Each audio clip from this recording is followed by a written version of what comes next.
Sudhanshu Trivedi ji. Sudhanshu Trivedi ji, Prime Minister in Varanasi today.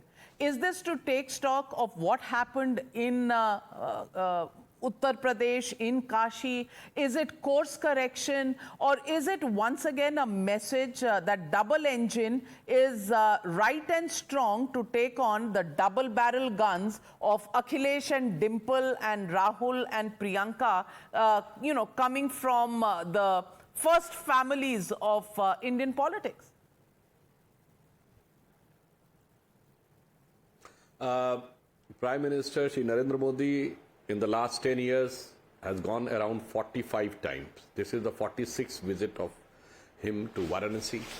And just this visit was significant because after third time successively swearing in as Prime Minister, he has gone there after creating a history. Otherwise, it is a routine affair, the type of affection, which is attachment, which is having with the with Varanasi and the people has reciprocated. I think this is nothing unusual. But our friend Mr. Tehseen Poonawalla is presuming that there is going to be rough weather. I would like to remind, the rough weather for India Alliance has already started.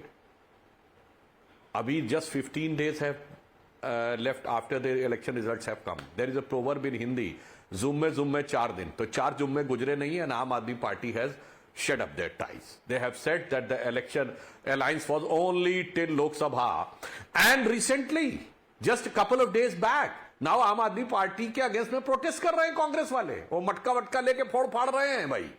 मतलब जिसे कहते हैं साजे की हंडिया चौराहे फूट रही है. He is trying to give a presumption that this will happen, this may happen in future. That I am just talking hard reality of the present, that this has already happened.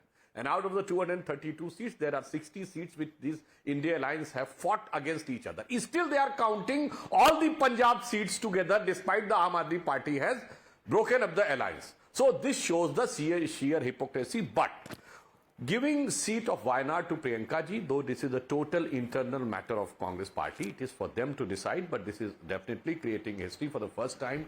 All the sitting members of Gandhi family are in the politics and in the race. If Priyanka Gandhi wins, she will be in the parliament. Like all the members of the first family of Samajwadi Party are there in the politics, either MLA or MP. But the more significant, why Rahul Gandhi has retained Rai Bareli? Because Rai Bareli signifies the family legacy. And the family legacy has to remain with son.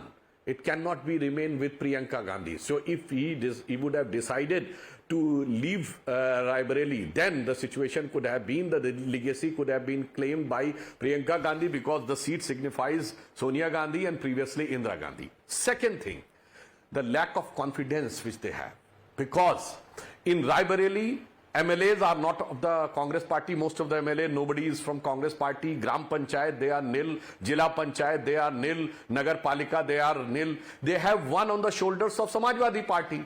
Samajwadi Party had transferred their vote to them. That's why Rahul Gandhi won by 3,90,000. But Akhilesh Yadav has won by just 1,70,000 in their home strong base. It means Congress is either unable to transform anything or was not able to transform the voters. So, even on this show, if I will ask Rajkumar Bhatti ji that is there going to be an alliance of Samajwadi Party and Congress in the coming assembly elections, he will not be in a position to say categorically yes. Because Congress has already announced that they will take on their yatra in 403 constituencies. On the other hand, Kerala, there is a strong alliance with Muslim League.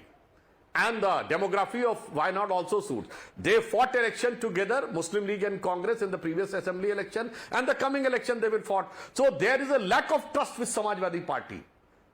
They are not sure that what type of stand, overtly or covertly, Samajwadi Party may take, because if somebody of the Gandhi family establishes in Rai Bareli, then definitely Rahul Gandhi right now is a more taller leader than Akhilesh Yadav. But this will not be the case of Wayanad. So I think there are two things, the legacy and the surety and security and the confidence more on Muslim League than on Samajwadi Party might have prompted them to take this decision. राजकुमार भाटी जी, ये तो बहुत बड़ी बात कह दी doctor Sudhanshu Trivedi ने. अब मुस्लिम league पर ज्यादा भरोसा है कांग्रेस पार्टी को समाजवादी पार्टी से ज्यादा, इसीलिए रायबरेली की सीट नहीं छोड़ी क्योंकि पता नहीं समाजवादी पार्टी दूसरी बार जिताएगी कि नहीं।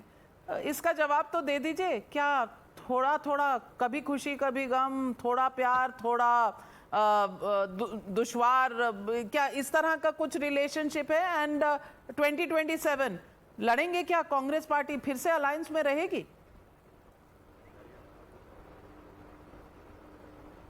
कांग्रेस और समाजवादी पार्टी के बीच में बहुत अच्छा तालमेल है, कार्यकर्ता के लेवल पर, ग्रास रूट लेवल तक, बूथ लेवल तक और ऊपर के टॉप लीडरशिप तक। तो इसमें किसी को कोई संदेह करने की जरूरत ही नहीं है।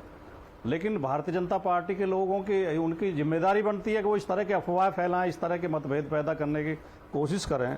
जहां तक सुधांशु जी का मुस्लिम लीग पर ज़्यादा विश्वास है, तो मुस्लिम लीग भी भारत की ही एक राजनीतिक पार्टी है, भारत के संविधान में विश्वास करती है, भारत के चुनाव आयोग ने उसका रजिस्ट्रेशन किया हुआ है। वो भी आपके हमारी तरह ही भारत के नागरिकों की पार्टी है। वो कोई विदेश की या बाहर की या कोई दुश्मन देश की पार्टी नहीं है जो ये इस तरह का एक शब्द ऐसे प्रयोग करते हैं कि जैसे कोई बहुत बड़ा गलत काम हो गया हो मुस्लिम लीग का नाम लेकर। जो अब तीसरी बात, अभी सुधांशु जी कह रहे थे कि राहुल गांधी ज्यादा वोटों से जीते इसलिए वो बड़े नेता हैं। तो इस पैमाने पर नापें तो मोदी जी से तो 15 प्रत्याशी ज्यादा वोटों से जीते हैं उत्तर प्रदेश में। मोदी जी कुल 1.5 लाख वोट से जीते हैं वाराणसी में। राहुल गांधी 3,19,000 वोट से जीते हैं। अखिलेश यादव जी भी उनसे ज्यादा वोट से जीते हैं। डिम्पल यादव भी ज्यादा वोट से जीती हैं। कन्हैयालाल शर्मा भी ज्यादा वोट से जीते हैं। हमारे धर्मेंद्र यादव भी ज्यादा वोट से जीते हैं। राजीव राय भी घोसी से मोदी जी से ज्यादा वोट के अंतर से जीते हैं। तो मोदी जी तो 16वें नंबर के नेता हो गए इस अगर सुधांशु जी के फॉर्मूले को ही अपनाया जाए तो। जहां तक देखिए सवाल है कि 2 सीटों पे राहुल गांधी जीते, 1 सीट छोड़नी थी। अगर राहुल गांधी रायबरेली छोड़ते तो बीजेपी के लोग कह रहे होते रायबरेली की जनता के साथ धोखा कर दिया।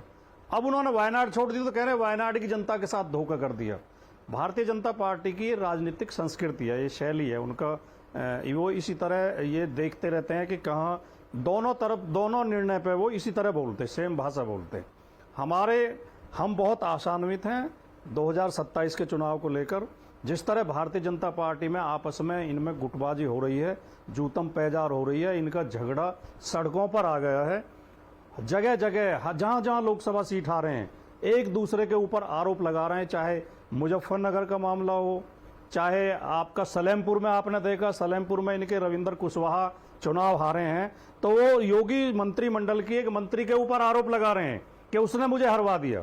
मुजफ्फरनगर में संजीव बालियान अपने पूर्व विधायक संगीत सोम के ऊपर आरोप लगा रहे हैं कि जयचंद है, गद्दार है। इन लोगों ने समाजवादी पार्टी के लिए काम किया, कांग्रेस के लिए काम किया, गठबंधन के लिए।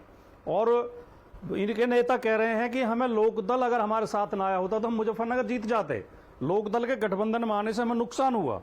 ओम प्रकाश राजभर इनके सहयोगी कह रहे हैं मोदी योगी का जादू खत्म हो चुका है, उनका कोई मैजिक नहीं है, उनकी वजह से मेरा बेटा चुनाव हार गया। जो संजय निषाद हैं इनके सहयोगी, वो भी भारतीय जनता पार्टी को कोस रहे हैं। तो इनके बीच इतने विवाद और इतने झगड़े हैं, लेकिन ये हमारे लिए बनावटी बातें कहेंगे। हमारे बीच में बहुत अच्छा तालमेल है, कहीं कोई मतभेद नहीं है, हम मिलकर चुनाव लड़ेंगे। सुधांशु त्रिवेदी जी, वहां रोमांस ठीक है, वो कह रहे हैं आप बीच में फूट डालना चाहते हैं।